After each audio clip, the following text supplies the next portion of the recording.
Shalom à tous et à toutes. Le sujet du jour. Peut-on écrire en haut d'un courrier jetable les lettres Bet et He, qui sont les initiales de Bezrat Hashem, avec l'aide du ciel? Alors c'est une question qui est très courante. On a pris l'habitude dans tous les documents d'écrire Bet He, Bezrat Hashem, avec l'aide du ciel. Le problème, c'est qu'après, souvent ces documents, ils vont être jetés. Prenez par exemple une lettre, un contrat, il y a un moment, on va les jeter. Or, il y a un interdit de la Torah, Lota Suken Hashem Lokechem. Vous ne devez pas faire pareil pour Dieu. On a détruit les stèles, on a détruit l'idolâtrie, mais on ne doit pas faire pour Dieu. De là, on apprend qu'il y a un interdit de la Torah d'effacer le nom de Dieu ou de le détruire. Et donc, forcément, si je vais jeter une lettre où il y a écrit Bet et He Bezrat Hashem quelque part, est-ce que je transgresse cet interdit? La source de cette question est dans la Gemara, dans Rosh Hashanah, page 18b. La Gemara raconte qu'à l'époque de Yavan, vous savez, à l'époque de Hanouka, les Grecs avaient, dans les décrets des Grecs, les Grecs avaient institué qu'on n'avait plus le droit de mentionner du tout le nom de Dieu nulle part, ni à la synagogue, ni en dehors de la synagogue. Alors quand les Hashmonaïm, quand ils ont gagné la guerre, c'est la victoire éclatante qu'on célèbre à travers Hanouka. Alors les Hashmonaïm, pour réparer entre guillemets ce décret, qu'est-ce qu'ils ont décidé? Ils ont décidé qu'on va mettre le nom de Dieu dans tous les documents, même dans les créances. C'est-à-dire qu'à l'époque, ils ont institué, tu as un contrat, tu prêtes de l'argent à quelqu'un, bah tu écris, voilà, telle date, on est dans l'année de tel Kohen Gadol, lesquels Elion, du Dieu supérieur. Donc on écrivait le nom de Dieu. Alors, la Gemara dit que quand les Chachamim, ils ont entendu ça, ils ont dit, mais c'est sourd. Pourquoi c'est sourd? Parce que dans ce cas-là, on va écrire le nom de Dieu dans tous les documents, et après la personne, elle a payé sa dette, elle va déchirer le document, elle va le brûler, et lo alenu, on va effacer le nom d'Akadosh Baruch Hu. Alors, quand les Chachamim se sont rendus compte de cela, ils ont annulé ce décret que voulaient prendre les Hashmonaïm, et la Gemara dit qu'ils ont même fait un jour de fête, ils ont fait un Yom Tov, ils ont fait une Seuda, parce qu'ils ont évité un interdit extrêmement grave.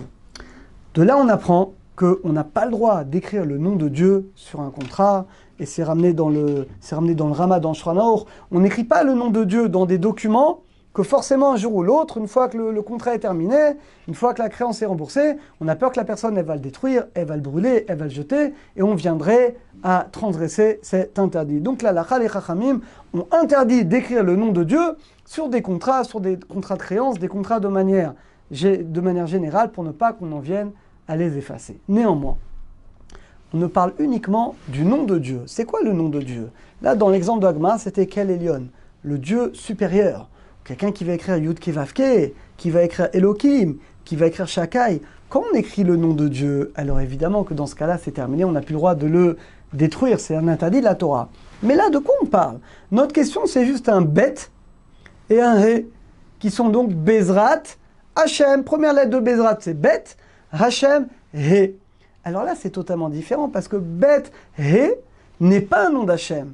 C'est en fait un acrostiche, c'est les initiales de deux mots, mais ce n'est pas un nom. C'est la raison pour laquelle, dit Maran, dit le Chida, il n'y a pas d'interdit d'effacer Bet He, ce n'est pas un nom de Dieu, donc il n'y a pas de problème de le jeter.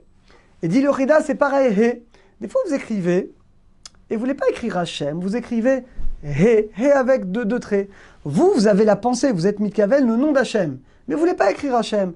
Est-ce qu'on a le droit de détruire cette lettre dans laquelle vous avez écrit juste un He? Eh bien, la réponse, dit le Chida, oui. Même si vous me dites, mais moi, j'avais l'intention quand j'écris le He, ou le Bet et Bezrat Hashem, je pense à Dieu. D'accord. Mais l'interdit, c'est uniquement d'effacer le nom de Dieu. Or, juste la lettre He ne s'appelle pas le nom de Dieu. Bet et He, ça ne s'appelle pas le nom de Dieu. Il y aura un problème, par exemple, pour Yud He, Ya, parce que là, c'est oui un des noms de Dieu. Mais en tout cas, Bet et He, il n'y a pas de problème. Que le He, il n'y a pas de problème non plus. Donc, j'ai le droit de les jeter. En plus, dit le Chida, notre écriture à nous, il y a une discussion. Vous savez qu'il y en a qui disent que la Gdusha, la sainteté, c'est uniquement dans l'écriture ashurite, l'écriture comme le Sefer Torah. Alors, il y a effectivement une Kedusha. Mais notre écriture à nous, l'ivrite entre guillemets moderne, c'est pas évident. Il y en a qui disent que, évidemment, en tout cas d'après tout le monde, ce n'est pas la même Kedusha que, évidemment, l'écriture ashurite avec lequel on écrit le Sefer Torah. Donc ça fait un deuxième argument pour ceux qui plaident qu'on a le droit. Et on voit qu'effectivement, des grands Chachamim, toutes leurs lettres, ils envoyaient beaucoup de lettres, et toujours dans les lettres, ils écrivaient Bet, He, Bezrat Hashem. Bien qu'on sait que des lettres, par exemple, pour dire un message à quelqu'un, bien on sait que forcément la lettre, après, eh bien, la lettre, on l'effaçait. Donc, conclusion, il est bien, il est recommandé dans toutes les lettres que vous faites de mettre un bet et un he, Bezrat Hashem. C'est très bien de faire ça et il n'y a aucun problème, même si après on va jeter la lettre, on va brûler la lettre, étant donné que ce n'est pas un nom de Dieu, il n'y a pas de problème de le détruire.